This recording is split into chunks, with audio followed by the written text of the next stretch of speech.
Ah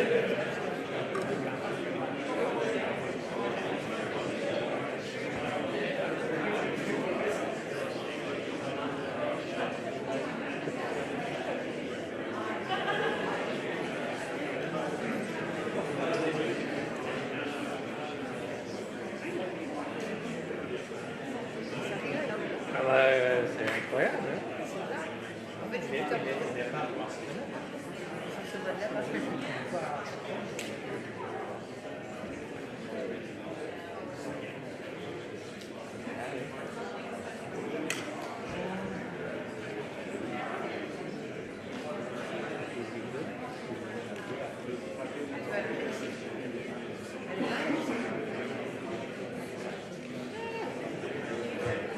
on n'a pas le droit d'aller là.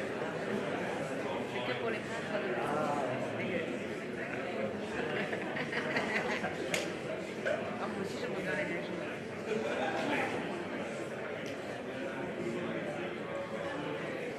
Ah, tu le fais à 10 heures.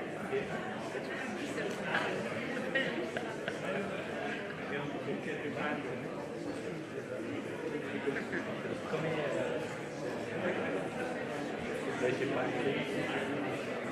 Il va tout le matin en plein de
Moi j'avais tout à côté. Mare.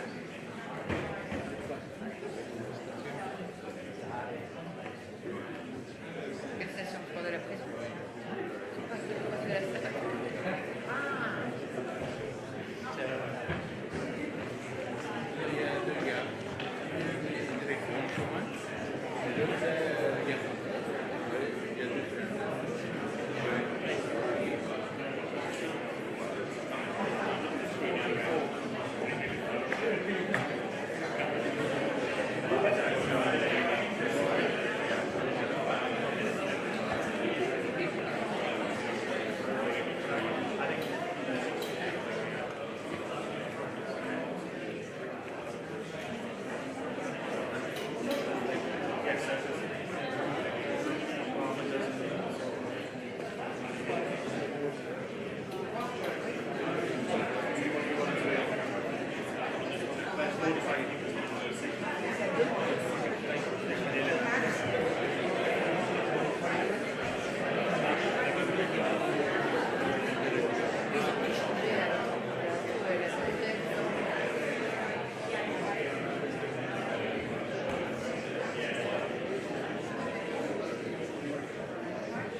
Moet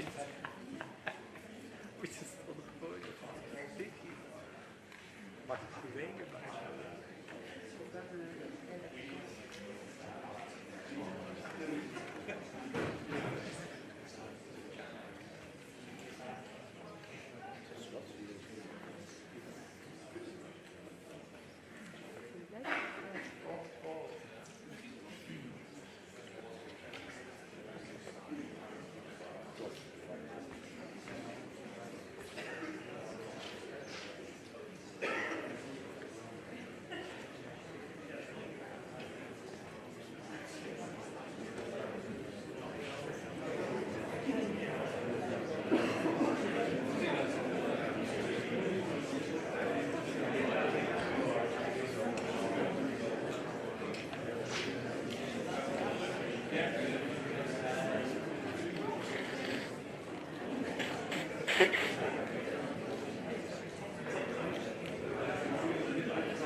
Good afternoon. We'll start with statements from the Secretary General and then the Prime Minister, and following that we'll take a few questions. Secretary General. Prime Minister Starmer, dear Keir, it is great to see you again, and I'm delighted to welcome you here to NATO headquarters. Thank you. The United Kingdom, as you know, has always been a staunch and essential ally. You are one of the founders of our great alliance. RAF pilots help secure Allied skies. The Royal Navy helps keep our seas safe. And the British Army contributes to our shared security. You are world-leading in cyber and innovation. And you make an invaluable contribution to our nuclear deterrent. The UK is also a firm friend to Ukraine. You have provided billions in military and humanitarian aid, vital training and landmark security guarantees. Going forward, we must not only sustain but continue to step up our support, so that when the time comes, Ukraine can sit at the negotiating table in a position of strength and pursue a good deal for lasting peace. Our world is increasingly more dangerous. We must be better equipped to meet any threat across all domains, both now and in the future. Russian destabilization campaigns in allied countries are on the rise. They have targeted digital infrastructure, British officials and even your National Health Service. Just last month, once again, you detected a Russian spy ship in British waters. And you made it clear to Moscow that such brazen acts were simply unacceptable. To stop these attacks once and for all, we need to up our game and make sure our deterrence leaves no room for doubt. We can do this by investing even more in defense. To put it in another way, to prevent war, we must spend more. The UK understands this instinctively. You have long met the 2% target. And I welcome plans to further increase investments in defense. Because in a more dangerous world, 2% will not be enough to keep us safe. We need to invest considerably more. We also need to replenish our stocks, and fast. There's no time to waste. Reviving our defense industries to ramp up defense production is an absolute must. During World War II, factories in the UK and the US produced billions of rounds of ammunition. That was before digitization and automation. With all the might of British manufacturing, just imagine what we could achieve now. The challenges we face are complex, but together in NATO, there's nothing we cannot do. So thank you for your continued leadership and support of our transatlantic alliance. Prime Minister, dear Keir, the floor is yours. Well, thank you, Mark. It's very good to be here. I should say it's very good to be back here. And as you know, the UK's commitment to NATO is stronger than ever because the need for NATO is stronger than ever. And we've had a very good and productive discussion today on how we can meet the rising threats that Russia poses across our continent, including the situation, of course, in Ukraine. Now, a couple of weeks ago, as you know, I was in Kyiv. I saw residential buildings destroyed just days before. I met soldiers in the ICU recovering from really terrible burns. And I met children whose parents are out there now on the front line. And it's yet another reminder that this is a war not just in Ukraine, but a war on Ukraine against those children and their futures. And that's why together we stand with them. We are all working to end this war. But let's be absolutely clear. Peace will come through strength. And we must do all that we can to support Ukraine's defence. And that means stabilising the front line, providing the kit and training that they need. And that's why this year the UK will give more military support to Ukraine than ever before. We need to see all allies stepping up, particularly in Europe. President Trump has threatened more sanctions on Russia, and it's clear that that's got Putin rattled. We know that he's worried about the state of the Russian economy. So I'm here to work with our European partners on keeping up the pressure, targeting the energy revenues and the companies supplying his missile factories to crush Putin's war machine. Because ultimately, alongside our military support, that is what will bring peace closer. And we must keep working together to bolster NATO. And as you say, things that would have provoked utter outrage just a few years ago have now become almost commonplace. Russian spy ships loitering off the British coast, a campaign of sabotage across Europe, cyber attacks, election interference, and attempted assassination. Russia is seeking to destabilise our continent and target our values. So we should still be outraged, and we must harden European defence. In the UK, we're proud to be a leading NATO ally, part of the forward land forces, helping to police our skies and patrol our seas. Our defence spending is, of course, 2.3% of GDP now, and we're working hard to set the path to 2.5. And NATO's plans and requirements, as well as the principle of NATO first, will be at the heart of our strategic defence review this year. Across Europe, we must shoulder more of the burden now, because it's our burden to carry. Now that's what I'll be discussing at the EU Council this evening. We want to deliver an ambitious UK-EU security partnership to bolster NATO, covering military technology and R&D, improving the mobility of forces across Europe, protecting our critical infrastructure, and deepening our industrial collaboration to increase defence production. We can't be commentators when it comes to matters of peace on our continent. We must lead, and that's what I'm determined that we will do. Thank you so much, Mark. All right, we now have time for a few questions. Third row, Sky. Thank you very much. I'm Beth Rigby, Sky News. Secretary General, NATO has stood united against Russia with all allies in lockstep since the invasion in 2022. Now 2 members, Canada and US, are on the cusp of a trade war. Do you fear the alliance is unravelling at the most fragile of times? And Prime Minister, President Trump says tariffs on the EU are coming. He hasn't ruled out tariffs on the UK. Are you worried about that? And be it from forcing Ukraine to the negotiating table to threatening trade wars with allies, isn't it the truth that President Trump is a bad thing for Europe's economic prosperity and security? Thank you very much. On your first question, let me say that I'm absolutely convinced we can deal with these issues, and there are always issues between allies. It is never always tranquil and happy-going. There are always issues, sometimes bigger, sometimes smaller.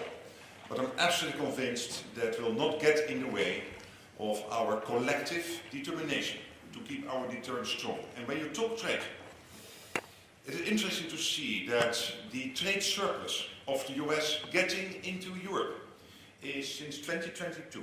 They sell more to Europe than we sell to them. And the net surplus is $180 billion since 2022. So that tells you something, that there are more figures and numbers to look at. But going back to your question, I'm absolutely convinced it will not have an impact on our collective returns. Thank you very much, Beth. Look, on the question firstly of tariffs, obviously it's early days, and I think what's really important is open and strong trading relations, and that's been the basis of my discussions with President Trump. And I know that intense US-EU discussions are planned. In relation to the issue that you link it to Ukraine, I do think it's right for us to acknowledge the role that the US have played in relation to the joint effort on Ukraine. And that's, of course, pivotal because it's not just a question of a war or the sovereignty of Ukraine. It is not just a European issue. It's a question of global security. And I think it's very important that we see it in that context.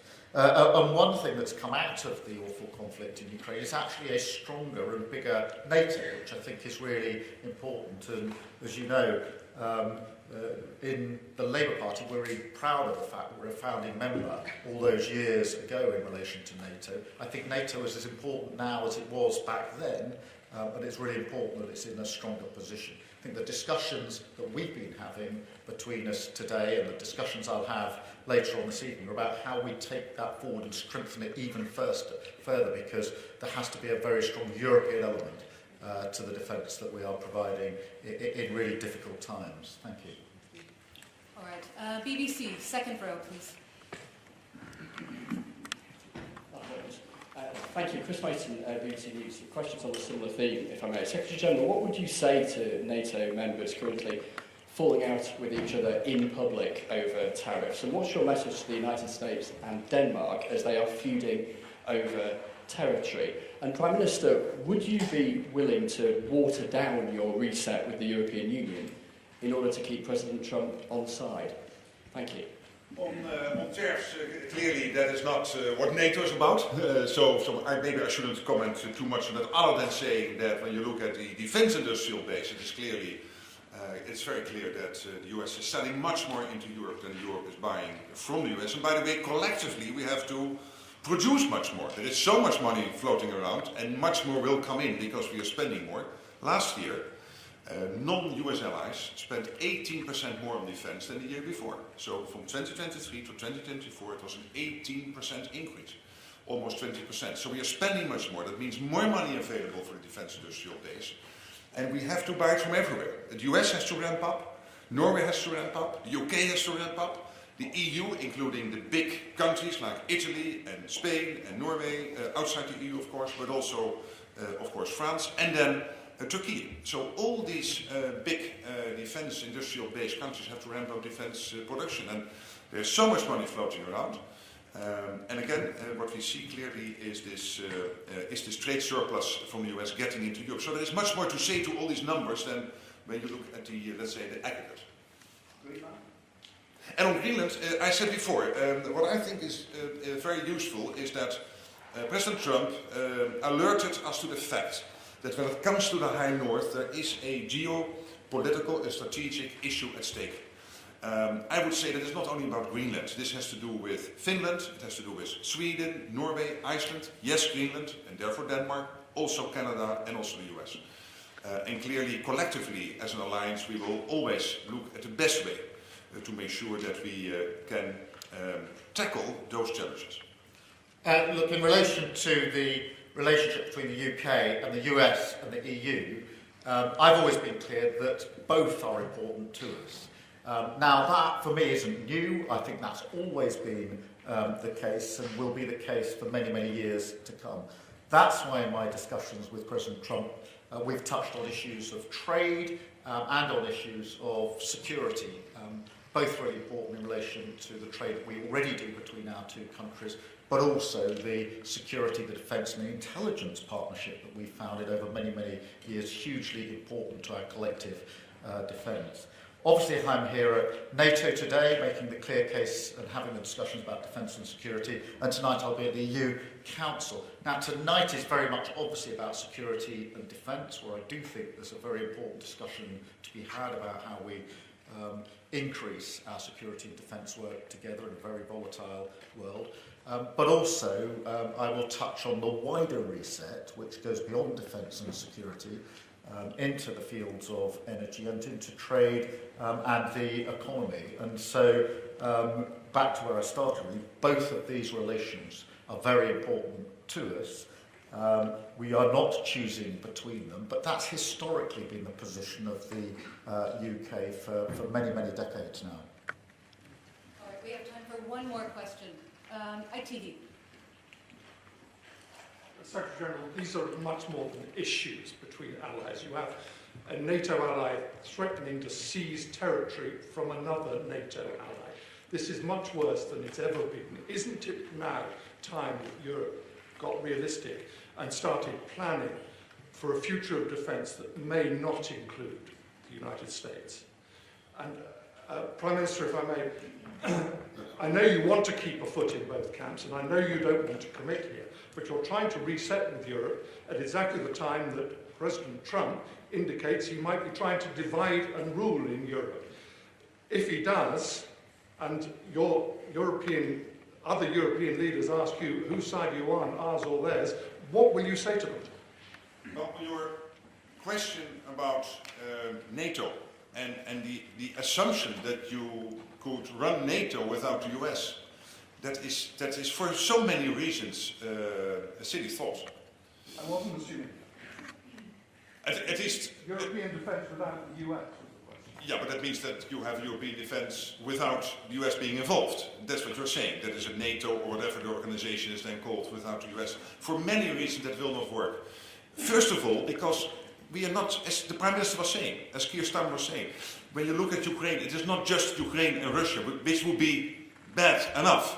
It is a geopolitical thing which is going on. The US realizes that, the European side of NATO realizes that, it is China, North Korea, Iran, all getting connected to Russia. So this is a geopolitical thing playing out at the moment with Ukraine. And therefore Ukraine must prevail, not only for Ukraine's sake, first of all, but also because of the geopolitical impact. And for NATO as a whole, collectively, we are 20 times bigger than the Russian economy. Collectively, we are able to protect the collective NATO territory, including the US. And the US is also under threat now with the long-range nuclear long-range missiles going out of North Korea maybe in the future, thanks to all the technology the Russians are delivering. So for so many reasons, we have to stay connected. I'm a staunch transatlanticist. I absolutely believe that the best thing the West can do is to stay united. And I know that the same thinking is still prevalent in the US, including in the White House. In relation to the US and the EU, or Europe more generally, if you look at our vital interests, it's really important that we don't, that we work with both, and we don't see it as an either-or. On defence and security, we are working very closely with our European allies every day, particularly in Ukraine, but not only in Ukraine, but equally on defence and security with the US, in a special relationship in relation to defence, security, and of course the intelligence capability that we have developed together. This is vitally important, and it is in the best interests of the UK, but also the best interests, I think, in terms of global security and defence, that we continue to work both with the US and with Europe on these vital issues. When it comes to trade, equally, we've got a huge amount of trade between the US and the UK, as we have with the EU, and that's why it's important that I always act in the national interest, the best interests of the UK, as we stay resolute, saying that it's important that we work with both sets of partners, particularly this volatile time, where I think it's generally accepted and rightly accepted that we face a more volatile world now than we have done for many decades. So now is the time to step up on all fronts with both the US and the EU. It is not the time to pull back on either front. Thank you very much. All right, that's all we have time for. Thank you.